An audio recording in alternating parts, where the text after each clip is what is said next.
It's just a great opportunity to get together with people. یہ مل جل کر بیٹھنے کا ایک اچھا موقع ہے۔ گھر میں بیٹھ کر ٹی وی دیکھنے سے یہ بہتر ہے کہ لوگ یہاں مل کر موسیقی سنیں اور ساتھ میں خریداری بھی کریں۔ یہ مجھے یورپ کی ایسی ہی ایک مارکیٹ کی یاد دلاتی ہے۔ سردیوں کی چھٹیوں اور تہواروں کے موقع پر کھلے آسمان تلے ان عارضی مارکیٹوں کا آغاز یورپ میں زمانہ قدیم سے چلا آ رہا ہے، جسے یہاں امریکہ میں جرمنی سے آنے والے تارکین وطن نے متعارف کروایا۔ ان مارکیٹس کا ایک خاصا آرٹس اور کرافٹس بھی ہیں۔ یہ دکان محلے کے لوگوں اور دوسرے شہروں اور پوری دنیا سے آنے والے بہت سے سیاحوں کے لیے یہاں موجود ہے، اور منفرد بات یہ ہے کہ یہاں خریدنے اور بیچنے والے دونوں قسم کے لوگ آتے ہیں۔ یہاں 160 مقامی فنکاروں کا کام موجود ہے۔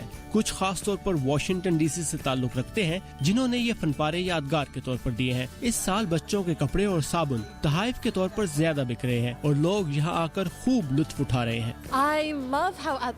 مجھے ان مارکیٹوں کی کشادگی بہت پسند ہے۔ بہت سے لوگ اکٹھے ہیں، لوگ رک رک کر چیزیں دیکھ رہے ہیں۔ یہ سب بہت خوبصورت ہے۔ یہ سب مقامی چیزیں ہیں جو آپ کو شاپنگ مالز میں نہیں مل سکتی۔ مارکیٹ میں شاپنگ کے ساتھ ساتھ کھانے پینے کی مزیدار چیزیں بھی ہیں، جیسے یہ میٹھی روٹی جسے لوگ خوب مزے لے کر کھا رہے ہیں۔ منتظمین کا کہنا ہے کہ ان کی کوشش ہے کہ لوگ شاپنگ کے ساتھ ساتھ یہاں سے اچھی یادیں بھی ساتھ لے کر جائیں۔